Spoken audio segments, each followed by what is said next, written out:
भोलवा ध्यान दो इधर। आज हम पढ़ाएंगे गुणनखंड, अभाज्य संख्याएं, भाज्य संख्याएं। तो चलो देखते हैं हम गुणनखंड को। गुणनखंड अपवर्तक, दूसरी भाषा में बोल सकते हैं इसको, अंग्रेजी में बोले तो फैक्टर बोलते हैं। किसी संख्या का गुणनखंड उसका पूरा पूरा विभाजक होता है, यानी किसी संख्या का गुणनखंड जो निकालेंगे गुणनखंड से वह संख्या पूरा पूरा विभाज्य होगा। जैसे हम एग्जाम्पल लेते हैं 12, तो 12 का देखते हैं गुणनखंड कौन कौन होगा। तो यानी 12 को कौन कौन संख्या पूरा पूरा भाग कर देगी। 1 इकाई 1, 0, 2 उतरेगा, 2 इकाई 2, 0।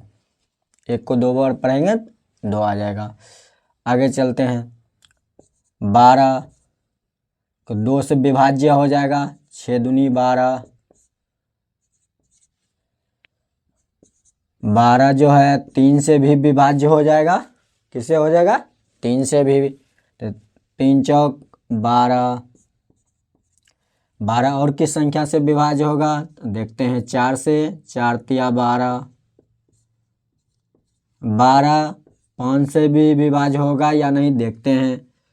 5 दूनी 10, ये शेष बच गया 2।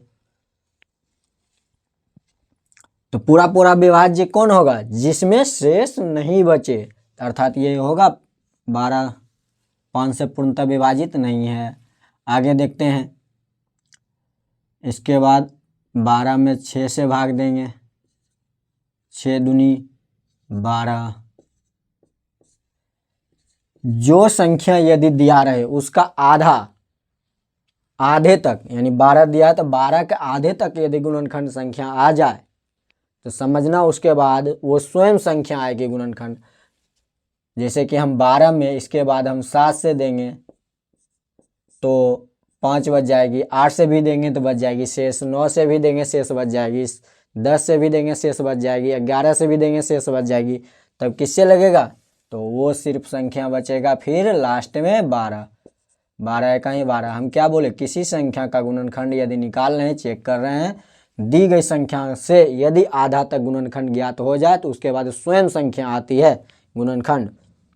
तो इसका गुणनखंड कौन कौन हुआ? एक 1 हो गया, एक 2 हो गया क्योंकि शून्य है शेषफल, एक 3 हो गया, एक 4 हो गया, एक 6 हो गया और एक 12 हो गया। तो 12 का गुणनखंड क्या आएगा? 1 आएगा, 2 आएगा, 3 आएगा, 4 आएगा, 6 आएगा और 12 आएगा। इसी प्रकार से हम 35 को भी निकाल के देखते हैं। तो 35 को यहीं देख लेते हैं। 35 में 1 से विभाज्य हो जाएगा। 35 जो है 2 से विभाज्य नहीं होगा। 35 जो है 3 से विभाज्य नहीं होगा। तो 35 3 से भी विभाज्य नहीं होगा। चेक करना है, चेक कर लेना। 35 जो है 4 से भी विभाज्य नहीं होगा। 4 से भी विभाज्य नहीं होगा। 35 जो है 5 से विभाज्य होगा। तो देखते हैं, 5 सते 35, 5 से विभाज्य हो गया।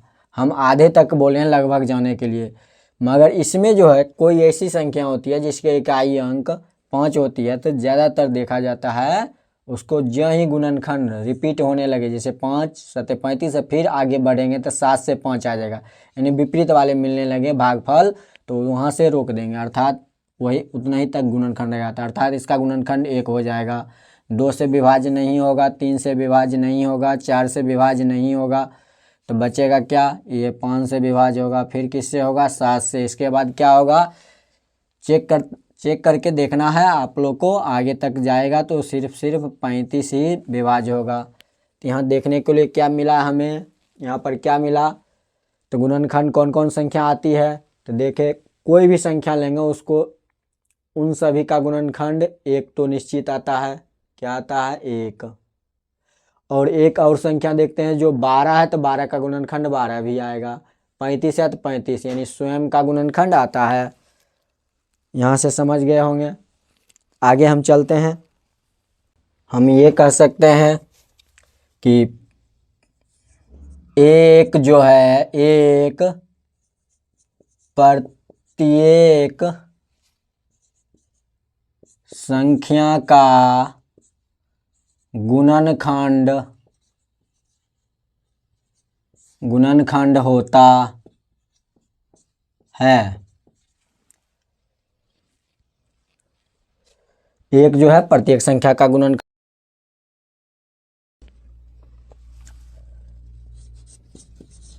प्रत्येक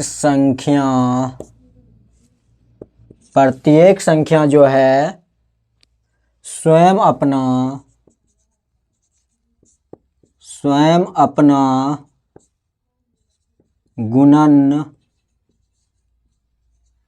गुणनखंड होती है। प्रत्येक संख्या जो है स्वयं अपना गुणनखंड होती है। जैसे 12 अपना का गुणनखंड है, 35 अपना का गुणनखंड है। और एक और बात है, दी गई संख्या का गुणनखंड जो है, गुणनखंड हमेशा जो आएगी, गुणनखंड, दी गई संख्या का गुणनखंड उस संख्या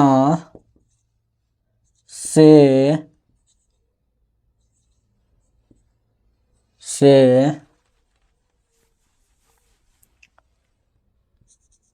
छोटी या बराबर होगी। हम क्या बोले, दी गई संख्या का गुणनखंड उस संख्या से छोटी या बराबर होगी।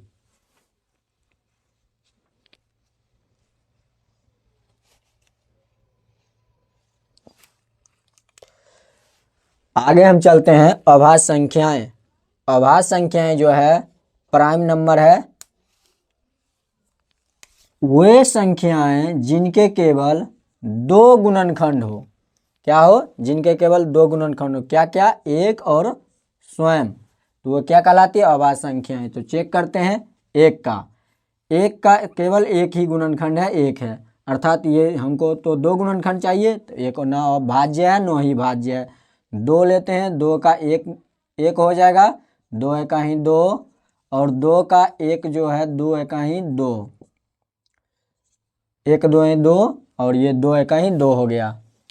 अर्थात दो का जो गुणनखंड कितना आया, एक और दो। इससे आगे क्यों नहीं जाएंगे, क्योंकि स्वयं अपना बराबर तक ही रहता है गुणनखंड। हम लिखें यहाँ बराबर तक ही होगी गुणनखंड, अर्थात ये दो का गुणनखंड सिर्फ कितना है, दो है, इसलिए ये अभाज्य संख्या हो गया। तीन को भी चेक करेंगे, तीन का भी गुणनखंड कितना आएगा, एक तीन तीन, और तीन का और दो से देखेंगे तो दो एका ही दो, ये शेष बच गया, ये नहीं होगा दो।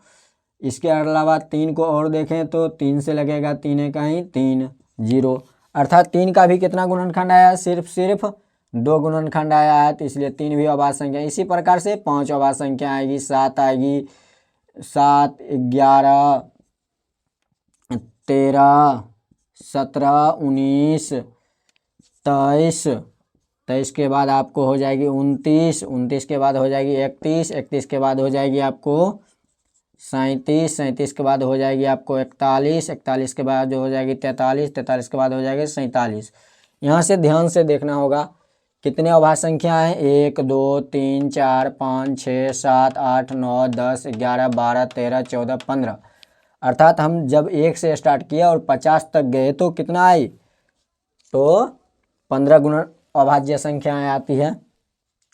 इसके आगे भी चलेंगे तो क्या आएगी, आगे देखते हैं। 53 आएगी, 53 के बाद क्या आएगी, 59 आएगी, 59 के बाद क्या आएगी, 61 आएगी, 61 के बाद क्या आएगी, 67 आएगी, 67 के बाद क्या आएगी, 71 आएगी, 71 के बाद क्या आएगी, 73 आएगी, 73 के बाद क्या आएगी, 79 आएगी, 79 के बाद क्या आएगी, 83 आएगी, 83 के बाद क्या आएगी, 89 आएगी, 89 के बाद क्या आएगी, 97 आएगी। तो टोटल कितने आ गए, 10 आ गए, 2 2 4 2 6 2 8 2 10। अर्थात जब हम यहाँ देखते हैं कोई हमसे पूछे कि 1 से 50 के बीच कितनी अभाज्य संख्या है, तो हम बोलेंगे कितनी है, 15 है। 1 से 100 के बीच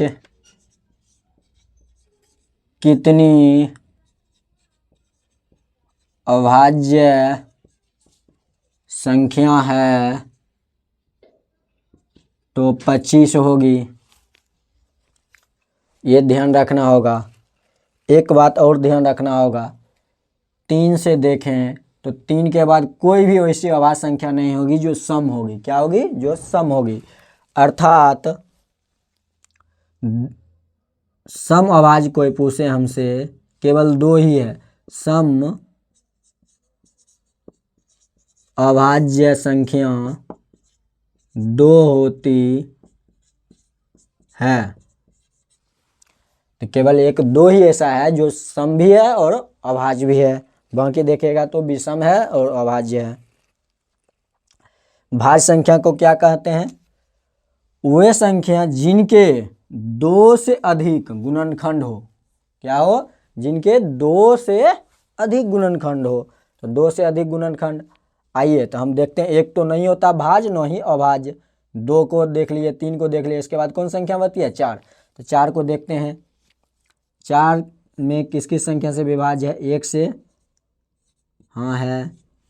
4 क्या 2 से विभाज्य है, 2 दूनी 4,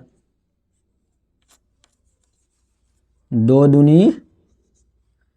दूनी 4 विभाज्य है।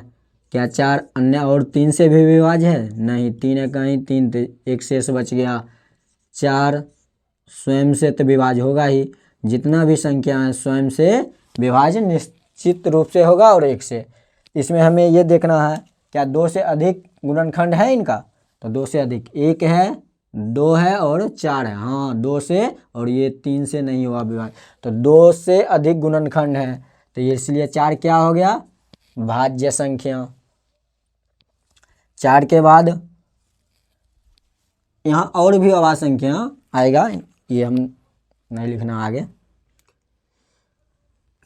4 हो जाएगी।